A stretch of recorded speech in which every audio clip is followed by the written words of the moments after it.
এবার আমাদের সর্বশেষ দায়িত্ব পালনের পালা, নির্বাচন অনুষ্ঠান। আজ এই মহান দিবসে আপনাদের সামনে এই বক্তব্য রাখার পর থেকেই আমরা আমাদের সর্বশেষ এবং সবচাইতে গুরুত্বপূর্ণ অধ্যায়ে প্রবেশ করব। আমরা এবার একটা নির্বাচিত সরকারের কাছে দায়িত্ব হস্তান্তরের প্রক্রিয়া শুরু করব। অন্তর্বর্তী সরকারের পক্ষ থেকে আমি প্রধান নির্বাচন কমিশনারের কাছে চিঠি পাঠাবো যেন নির্বাচন কমিশন আগামী রমজানের আগে 2026 সালের ফেব্রুয়ারি মাসে জাতীয় নির্বাচন অনুষ্ঠানের আয়োজন করেন।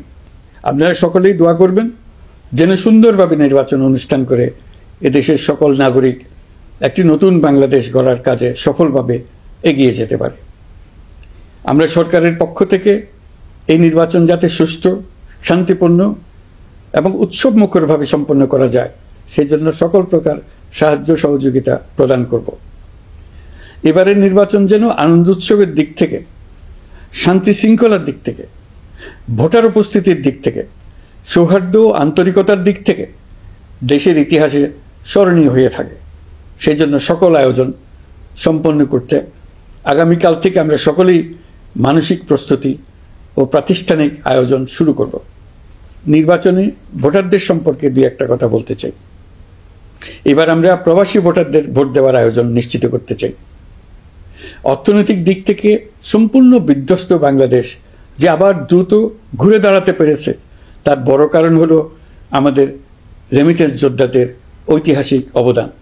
নির্বাচনে তাদের অংশগ্রহণ নিশ্চিত করার জন্য নির্বাচন কমিশন প্রস্তুতি নিচ্ছে। নারী ভোটাররা যেন দেশের সর্বত্র নির্দ্বিধায় আনন্দোৎসাহ সহকারে তাদের ভোট দিতে পারে এটা নিশ্চিত করতে চাই। এবার যেন কেন্দ্রে কেন্দ্রে নারী ভোটারদের ঢল নামে, আমরা সেই লক্ষ্যে সমস্ত ব্যবস্থা গ্রহণ করব। দেশের মানুষের ভোটাধিকার কেড়ে নেবার কারণে গত 15 বছর ধরে নাগরিকবৃন্দ ভোট দিতে পারেনি। এবারের নির্বাচনে আমরা আমাদের বকেয়া আনন্দ সহ মহা আনন্দে ভোট দিতে চাই। এবারের নির্বাচনে জীবনে প্রথমবার ভোট দিতে যাবে এরকম ভোটাররা নানা উৎসবের মধ্য দিয়ে ভোট কেন্দ্রে যাবে, তাদের এই দিনটি স্মরণীয় করে রাখার জন্য। এর মধ্যে নতুন নারী ভোটার থাকবে, নতুন পুরুষ ভোটার থাকবে, এর মধ্যে এমন ভোটার থাকবে যারা 15 বছর আগে থেকেই ভোট দিতে পারত কিন্তু জীবনে একবারও ভোট দিতে পারেনি।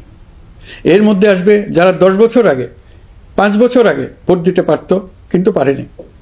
আর আসবে ভাগ্যবান ও ভাগ্যবতীর দল যারা এই প্রথমবার ভোটার হওয়ার যোগ্যতা লাভ করলো এবং সঙ্গে সঙ্গে ভোট দেওয়ার সুযোগও পেয়ে গেল। নির্বাচনের দিনকে আমরা ঈদের উৎসবের মতো করতে চাই। এবারের ভোটের আনন্দ থাকবে সবার মধ্যে। আপনারা সবাই বাচ্চা কাচ্চাদের নিয়ে ভোট কেন্দ্রে যাবেন।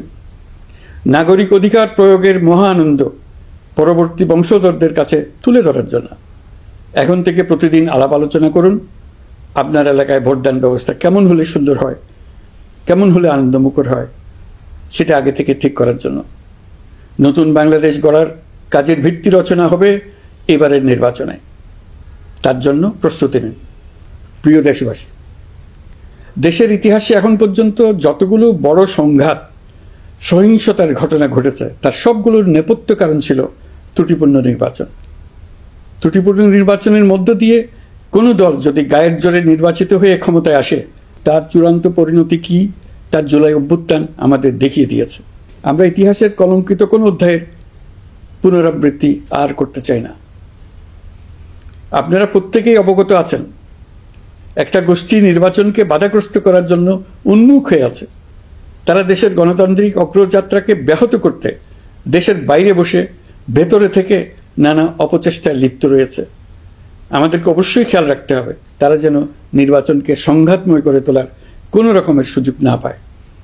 মাথায় রাখবেন, পরাজিত শক্তি নির্বাচনের আগ পর্যন্ত বারবার মাথাচাড়া দিয়ে ওঠার চেষ্টা করবে, কিন্তু একটি অবাধ, সুষ্ঠু, নিরপেক্ষ নির্বাচন সফলভাবে আয়োজন করা গেলে অপশক্তির পরাজয় চূড়ান্ত হবে।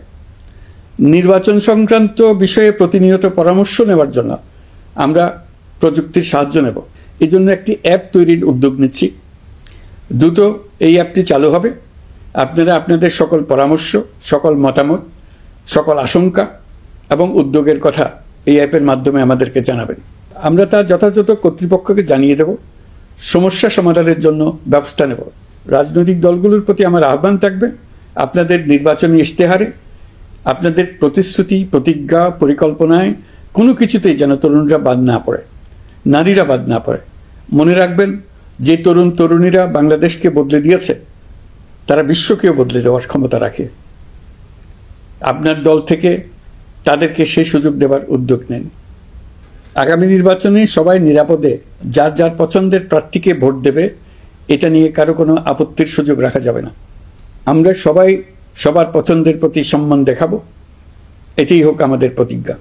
নির্বাচন আসছে, যদি আপনি আপনার নির্বাচনী এলাকা থেকে দূরে বসবাস করেন, তবে এখন থেকে নিয়মিত নির্বাচনী এলাকা পরিদর্শন করুন, যাতে সেরা ব্যক্তিকে নির্বাচিত করতে আপনি প্রস্তুত হতে পারেন। যাদের তাজা রক্তের বিনিময়ে আমরা আমাদের এই অতি মূল্যবান অধিকার ফিরে পেলাম, ভোটটা দেওয়ার আগ মুহূর্তে যেন তাদের চেহারা আমাদের চোখে ভেসে ওঠে। ফেব্রুয়ারি বেশি দূরে নয়। নির্বাচন নিয়ে প্রস্তুতি নিতে নিতেই ভোটের দিন এসে পড়বে। বহু বছর আমরা কেউ ভোট দিতে পারিনি, এবার আমরা সবাই ভোট দেব, কেউ বাদ যাবে না। সবাই যেন বলতে পারি, নতুন বাংলাদেশ গড়ার পথে দেশকে রওনা করার জন্য আমি আমার ভোটটা দিয়েছিলাম, আমার ভোটে দেশটা সে পথে রওনা হতে পেরেছিল। জুলাই গণ অভ্যুত্থান দিবসে সকল নাগরিকের কাছে আমার আহ্বান, আসুন নতুন বাংলাদেশ গড়ার প্রথম বড় পরীক্ষায় সফলভাবে উত্তীর্ণ হই। মহান আল্লাহ আমাদের সহায় হন। আল্লাহ হাফেজ।